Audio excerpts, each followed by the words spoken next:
Hello guys, welcome back to my channel exam बाजी। CBSE ने 6 तारीख को यानी कल बहुत ही बड़ा नोटिफिकेशन, 2 नोटिफिकेशन यूजुअली यहाँ पे निकाले हैं सीबीएसई ने, जो बहुत ही इंपॉर्टेंट है सभी स्टूडेंट्स के लिए जो आने वाली 30 तारीख को 10th क्लास का एग्ज़ाम देने वाले हैं, 10th और 12th का एग्ज़ाम देने वाले हैं उन सभी के लिए। तो हम लोग यहाँ पे दोनों जो नोटिफिकेशन आया सीबीएसई के द्वारा उसको हम लोग पूरी अच्छी तरह से समझेंगे और क्या क्या इंपॉर्टेंट पॉइंट दिए गए हैं उन सभी को हम लोग यहाँ पे देखेंगे कि क्या क्या इंपॉर्टेंट पॉइंट है। तो चलिए हम लोग यहाँ पे स्टार्ट करते हैं अपना वीडियो। तो जैसा कि हम लोग को तो पता ही है कि दिसंबर के टाइम में, नवंबर दिसंबर में हमारे एग्ज़ाम्स होने वाले हैं। ओके, तो यहाँ पे कुछ कुछ नोटिफिकेशन, और हम लोग को ये भी पता है जो एग्ज़ाम है वो 90 मिनट्स का होने वाला है और टर्म 2 का एग्ज़ाम जो है वो मार्च अप्रैल में होने वाला है। तो ये यहाँ पे फर्स्ट कुछ पॉइंट्स यहाँ पे दिए गए हैं। ओके, उसके बाद यहाँ पे हम लोग को ये भी बात बताई गई थी पहले ही सीबीएसई के नोटिफिकेशन में कि 17/11 से जो माइनर सब्जेक्ट्स है उनका एग्ज़ाम होने वाला था। ओके, और 16/11 से 12th का एग्ज़ाम होने वाला था। तो ये सब चीज़ें तो आप लोग को प्रीवियसली ही बताई जा चुकी हैं। फिर यहाँ पे कुछ कुछ और चीज़ें दी गई हैं जिनमें 114 सब्जेक्ट क्लास 12th के लिए और 75 सब्जेक्ट 10th के लिए यहाँ पे एग्ज़ाम होने वाले हैं। और यहाँ पे कुछ नीचे आप लोग जब देखेंगे तो ये सब यहाँ पे सीबीएसई ने सब्जेक्ट कोड दिया है, अलग अलग विषयों का बहुत सारे सब्जेक्ट कोड है यहाँ पे। तो ये सब अपना मिला लीजिएगा आप लोग। हम लोग अपना ये पीडीएफ मैं आप लोग को अपने टेलीग्राम चैनल पे डाल दूँगा, वहाँ से आप लोग देख सकते हैं, नहीं तो आप लोग डायरेक्ट सीबीएसई के वेबसाइट से भी डाउनलोड कर सकते हैं। तो ये कुछ कुछ एग्ज़ाम ड्यूरेशन से रिलेटेड इन्फॉर्मेशन है, उसे हम लोग देख लेते हैं। तो यहाँ पे जैसे बताया गया है कि एग्ज़ाम जो है वो 90 मिनट ड्यूरेशन का होगा, ये आप लोग को पहले ही से पता है। ओके, यूजुअली जो पहला हमारा पीडीएफ है उसमें बहुत सारी इन्फॉर्मेशन हम लोग को, जनरल इन्फॉर्मेशन जो हम लोग को पहले से पता है, लेकिन जो सेकंड पीडीएफ है वो ज़्यादा इंपॉर्टेंट है। ओके, तो वीडियो आप लोग पूरा एंड तक देखें ताकि आप लोग को पूरा इन्फॉर्मेशन मिल सके, डिटेल्ड इन्फॉर्मेशन। यहाँ पे जो एग्ज़ाम है वो हमारा 11:30 बजे से स्टार्ट होने वाला है, जो पहले 10:30 बजे स्टार्ट हुआ करता था पहले के समय में जब एग्ज़ाम हुआ करता था। तो ऐसा विंटर के कारण हो रहा है। और जो टाइमिंग है वो 20 मिनट है क्वेश्चन पढ़ने के लिए। ठीक है, फिर यहाँ पे जो दिव्यांग बच्चे हैं उनके लिए कुछ यहाँ पे इंस्ट्रक्शंस गिवन है। ओके, उसके बाद आगे जब हम लोग बढ़ेंगे तो यहाँ पे प्रैक्टिकल असेसमेंट्स का बात किया गया। ओके, तो यहाँ पे ये बताया गया है कि school can hold practical internal assessment project work latest by 23/12/2021।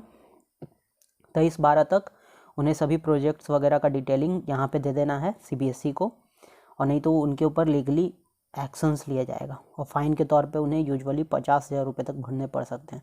तो ये सब आपके लिए इंपॉर्टेंट नहीं है, वो सब स्कूल आपका देख लेगा। ओके, फिर यहाँ पे फिक्सेशन ऑफ एग्ज़ाम सेंटर्स से रिलेटेड है, वो सब इंफॉर्मेशन आप लोग को स्कूल के द्वारा ही दे दी जाएगी। ओके, फिर यहाँ पे सीबीएसई ने ये भी बताया है कि कुछ कुछ वेबिनार कंडक्ट करवाए जाएंगे जिसमें आप लोग को एग्ज़ाम से रिलेटेड, एटमॉस्फेयर और उसके प्रिपरेशन से रिलेटेड बहुत सारी इन्फॉर्मेशन दी जाएंगी, कैसे कैसे हम लोग एग्ज़ाम दे सकते हैं।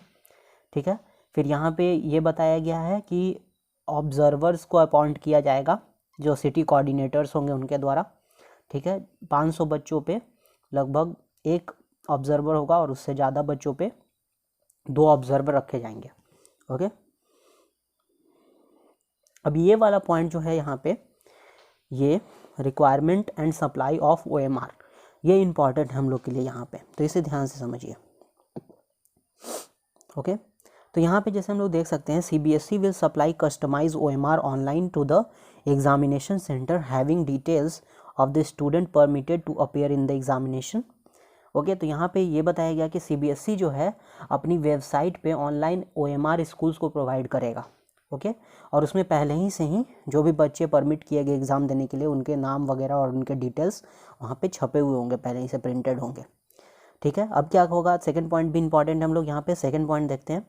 For printing of OMR A4 size photo copy paper of good quality would be required. अब यहाँ पे स्कूल को क्या करना होगा कि A4 साइज पेपर पे आप लोगों को ये OMR जो सीबीएसई आप लोग को देगी उसे वो स्कूल प्रिंट करके आपको एग्ज़ाम के टाइम देगा। ठीक है, for all subject OMR will be supplied by CBSE.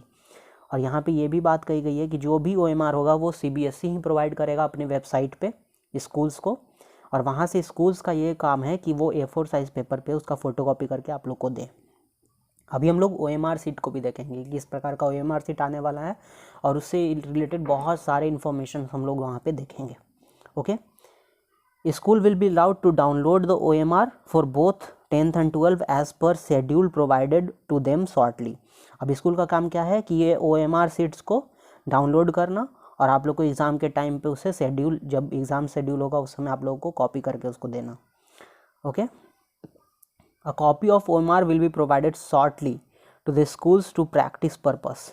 Okay, और एग्ज़ाम के कुछ समय पहले भी आप लोगों को यहाँ पे PDF प्रोवाइड किया जाएगा या OMR का फ़ोटो कॉपी आप लोग को प्रोवाइड किया जाएगा ताकि आप लोग उसके ऊपर प्रैक्टिस कर सकें। ओके, आगे वही इवैल्यूएशन ऑफ OMR से रिलेटेड कुछ दिए गए हैं। Evaluation will be done as per the instruction provided by CBSE in this regard information will be given separately to the concern. अब जैसे जैसे इन्फॉर्मेशन होगा OMR के इवैल्यूएशन से रिलेटेड तो वैसे वैसे आप लोग को इन्फॉर्म किया जाएगा। साथ ही आप लोग को एग्ज़ाम में रफ वर्क के लिए भी दिया जाएगा। बाकी सभी चीज़ें आप लोग के लिए उतनी इंपॉर्टेंट नहीं है। तो हम लोग अपने सेकंड PDF पे आ जाते हैं।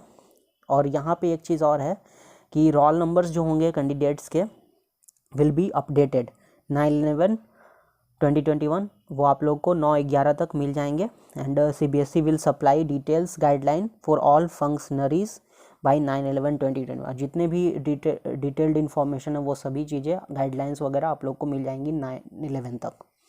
ओके, अब लोग अगले PDF पे आ जाते हैं जो बहुत ही ज़्यादा इंपॉर्टेंट है। ओके बच्चों, तो यहाँ पे हम लोग अपने सेकेंड PDF पे आ गए हैं।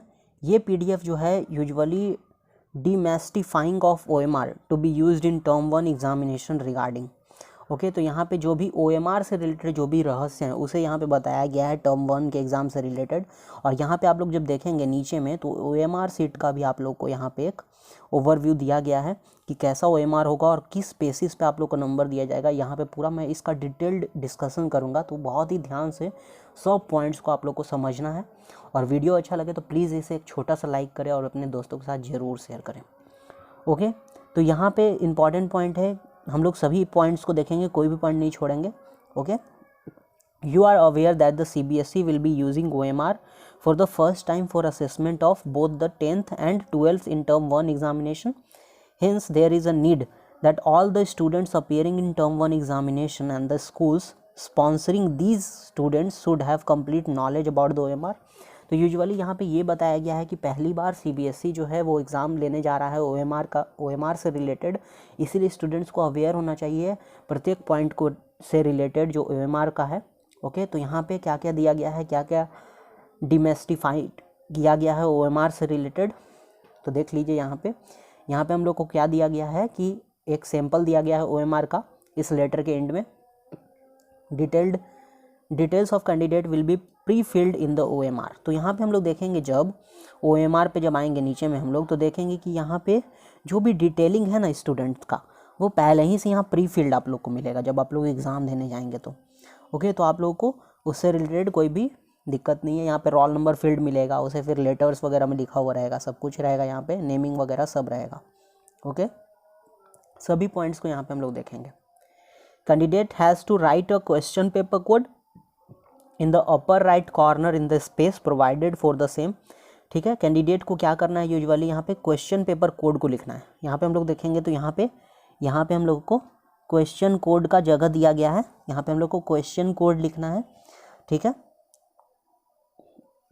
उसके बाद आगे वाला पॉइंट हम लोग देखते हैं तो यहाँ क्या दिया गया है कि candidate has to write in his or her own hand in space provided I confirm that all particular given above the correct and the sign in the running hand on OMR। तो यहाँ पे हम लोग जब OMR पे आएंगे नीचे में देखेंगे तो यहाँ पे रनिंग हैंड में जो भी I confirm वाला जो दिया गया है उसे लिखना है और यहाँ पे रनिंग हैंड में हम लोगों को यहाँ पे साइन करना है। ओके, ठीक है, अगले पॉइंट पे हम लोग आते हैं तो यहाँ क्या दिया गया है, only blue black ball pen is to be use to fill desired information. ठीक है, सिर्फ और सिर्फ ब्लू और ब्लैक पेन ही यूज करना है हम लोगों को। पेंसिल जो है यहाँ पे स्ट्रिक्टली प्रोहिबिटेड है। ठीक है, पेंसिल आप लोग को नहीं यूज करना है, नहीं तो आप लोग का जो क्वेश्चन होगा वो यहाँ पे नहीं माना जाएगा मान्य। ठीक है, आगे आते हैं हम लोग, ये following are the important feature of OMR। OMR के कुछ इंपॉर्टेंट फीचर है, उसे हम लोग समझते हैं बहुत अच्छी तरह से, ठीक है। एक एक पॉइंट पे मैं आप लोगों को बताऊंगा। Okay, there is a space for answering 60 questions in an OMR irrespective of total question given in the question paper of any subject. Candidate will use maximum circle as per total questions given in the question paper for giving response. This should be only in serial. तो यहाँ पे ये बताया जा रहा है कि question paper आप लोग का कितना भी नंबर का हो, मान लीजिए कि किसी सब्जेक्ट में 45 क्वेश्चन या 50 क्वेश्चन है, लेकिन आप लोग को OMR जो होगा ना वो पूरा 60 क्वेश्चन का दिया जाएगा। जैसे आप लोग देख सकते हैं यहाँ पे से पूरा नंबरिंग है 1 to 60 तक, तो आप लोग को प्रत्येक सब्जेक्ट के का जब भी OMR आएगा तो वो 60 क्वेश्चन का ही आएगा। अब अगर आपका क्वेश्चन पेपर जो है वो सिर्फ और सिर्फ 45 क्वेश्चन ही है उसमें, तो आप लोग सिर्फ 45 नंबर तक ही यूज करेंगे OMR को। बाकी के जो OMR होंगे वो आपके लिए बिल्कुल ही अमान्य हो जाएंगे, उसका प्रयोग हम लोग नहीं करेंगे। ओके, तो पहला पॉइंट आप लोग को समझ में आ गया होगा। सेकेंड पॉइंट पे हम लोग आते हैं। सेकेंड पॉइंट क्या बोल रहा है कि answer given after the maximum question number will not be evaluated, meaning thereby if there are 45 questions in some question paper and the candidate is changing question on number 46 in OMR and writing this question as 45 and they're given the answer, it will not be evaluated. अब मान लीजिए यहाँ पे second point क्या बोल रहा है कि अगर हम लोग OMR में आ गए, अब कोई पेपर है आपका जिसमें सिर्फ और सिर्फ 45 क्वेश्चन भी हैं, ठीक है, मान लीजिए 45 क्वेश्चन है। अब कोई स्टूडेंट क्या करेगा, यहाँ पे 45 क्वेश्चन है, अब वो क्या करेगा कि 45 क्वेश्चन तो उसका गलत हो गया किसी प्रकार से, तो वो क्या करेगा 45 को यहाँ पे क्या करेगा 46 को ही 45 बना के और इसमें से कोई ABCD को कलर कर देगा, तो वो क्वेश्चन अमान्य हो जाएगा। सिर्फ और सिर्फ आप लोग को ध्यान क्या देना है कि 1 से लेके अगर आपका 45 क्वेश्चन टोटल मतलब पेपर में दिए गए हैं तो सिर्फ 45 क्वेश्चन तक सर्किल ही आपका मान्य होगा यहाँ पे। उसके बाद वाली चीज़ें जो होंगी इधर वाली वो बिल्कुल ही आपके लिए यूजेबल नहीं होंगी, ठीक है। अगले पॉइंट पे आते हैं, आप लोग सब पॉइंट्स को शायद समझ रहे होंगे। ओके, अगला पॉइंट क्या बोल रहा है हमारा, for giving a response 4 circle ABCD are given in front of each question in a row, candidate once confident about the correctness of reply should darken the circle with a pen. Okay, तो यहाँ पे हम लोग देखेंगे OMR में तो प्रत्येक question के लिए हम लोग को 4 सर्किल दिए गए हैं।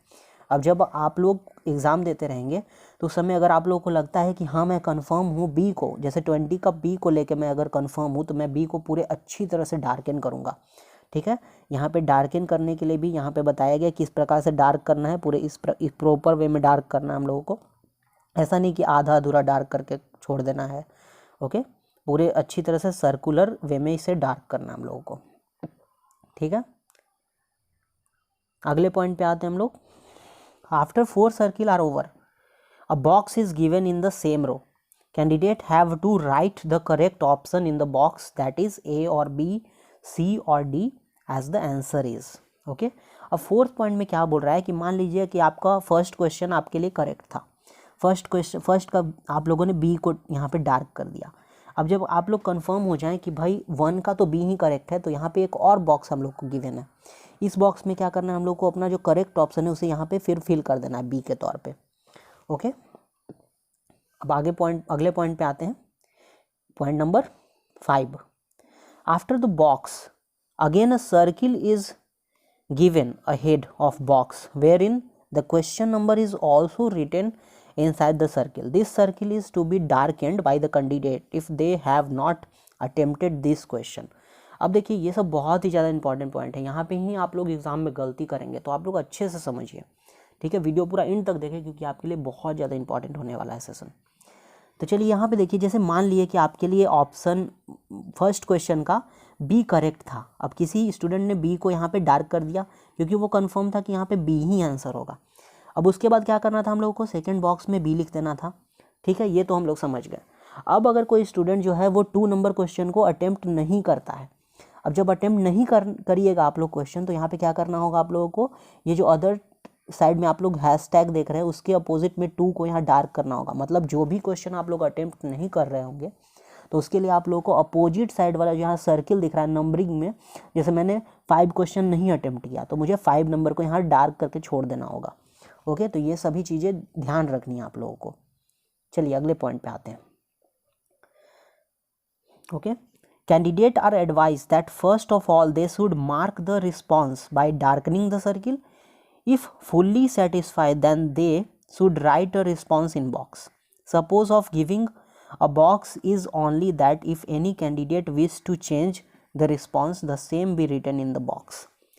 ओके, अब यहाँ पे मान लीजिए जो हमारा अगला पॉइंट है वो क्या बोल रहा है कि अगर मान लीजिए कि आपने क्या किया, आपने 4 नंबर का आंसर दिया सी, ओके, लेकिन आपको इनमें पता लगा कि अरे इसका सही आंसर तो क्या होगा, इसका सही आंसर होगा ए। तो आप लोग क्या करेंगे, यहाँ पे ए ना कर करके हम लोग क्या करेंगे, यहाँ पे ए लिख देंगे, 4 का ए। दैट मीन्स ये बॉक्स क्या करेगा, टोटली सेटिस्फाइड आंसर यहाँ पे हम लोग को पुट करना है। जैसे कि 6, फिर से समझिए, जैसे 6 क्वेश्चन है, 6 क्वेश्चन में आपने डार्क कर दिया डी को, लेकिन बाद में आपको लगा कि बी सही है, तो हम लोग क्या करेंगे, यहाँ पे जो बॉक्स है उसमें बी लिख देंगे हम लोग, तो हमारा बी ही मान्य होगा। ओके, अगले पॉइंट पे आते हैं हम लोग। ठीक है, आप लोग पूरी अच्छी तरह से बात को समझ रहे हैं। चलिए अगले पॉइंट पे आते हैं। Even if a candidate is satisfied with darkening the circle, this response has to be written in a box. Candidate have to reply both in circle and in box.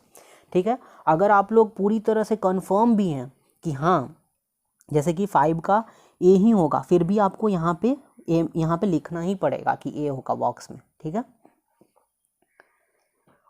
ठीक है, reply written in box will be treated as final. अब जो भी reply आप लोग box में लिखेंगे वही फाइनल माना जाएगा आप लोग का आंसर। ठीक है, सर्किल वाला नहीं, जो बॉक्स में लिखेंगे वो ज़्यादा इंपॉर्टेंट होगा। ओके, अगले पॉइंट पे आते हैं। If the box is empty and the response is mark in a circle, it will be considered that the question has not been attempted by the candidate. ये पॉइंट सबसे ज़्यादा dangerous है, एकदम मतलब खतरनाक है आपके लिए। देखिए ये बहुत ही डेंजरस पॉइंट है यहाँ पे। ये क्या है कि अगर आप लोग मान लीजिए गलती से आपने क्या किया कि यहाँ पे 7 नंबर, जैसे 22 नंबर क्वेश्चन है, इसका आपने ए यहाँ पे मतलब सर्किल में तो डार्क कर दिया, ठीक है, लेकिन बॉक्स में जब आप लोग आए तो यहाँ पे डार्क करना आप लोग भूल गए किसी तरह से, तो आपका 22 नंबर क्वेश्चन बिल्कुल ही गलत माना जाएगा, इसे गिना ही नहीं जाएगा। ठीक है, तो आप लोग को एकदम इम्पॉर्टेंटली याद रखना है कि अगर आप लोग किसी भी क्वेश्चन का अगर सर्किल ड्रॉ कर रहे हैं, अगर आप 25 का बी लग रहा है सही, तो आप लोग यहाँ पे भी बी लिखें ज़रूर, नहीं तो आपका क्वेश्चन वहाँ पे काउंटेबल नहीं होगा। ठीक है, अगले पॉइंट पे आते हैं। If the response is given in a box and the circle is left blank, it will be considered that the question has been attempted by the candidate.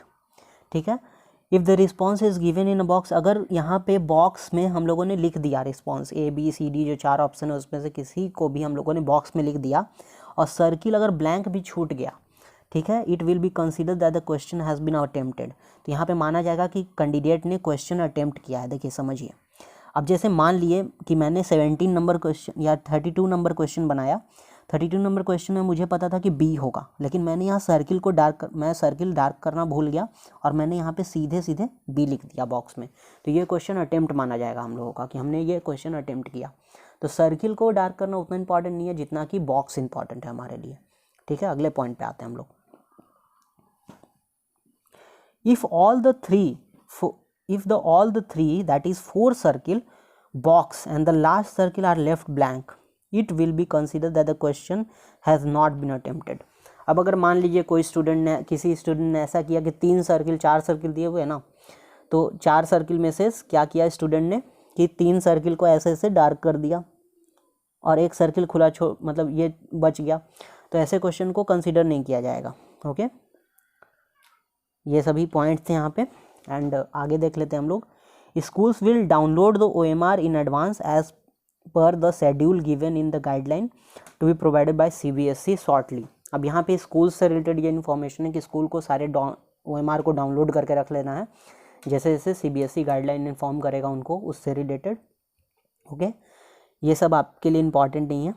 Schools are requested that based on the information provided by CBSE, practice session may be organized for the students. Prior to the practice session, teachers must also get acquainted themselves well with the OMR.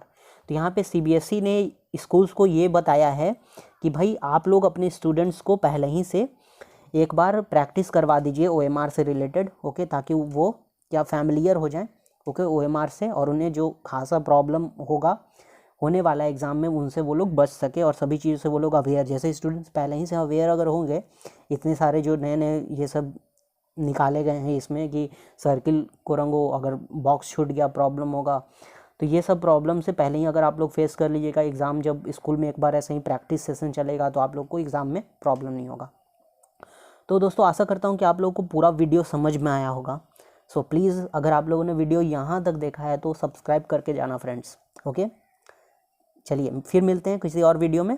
और बहुत सारे OMRs के question भी मैंने अपने channel पे upload किए हैं, तो आप लोग उसे भी जाके चेकआउट कर सकते हैं प्लेलिस्ट में, टर्म 1 से रिलेटेड। तो चलिए दोस्तों मिलते हैं फिर किसी और वीडियो में, तब तक के लिए thank you and have a nice day.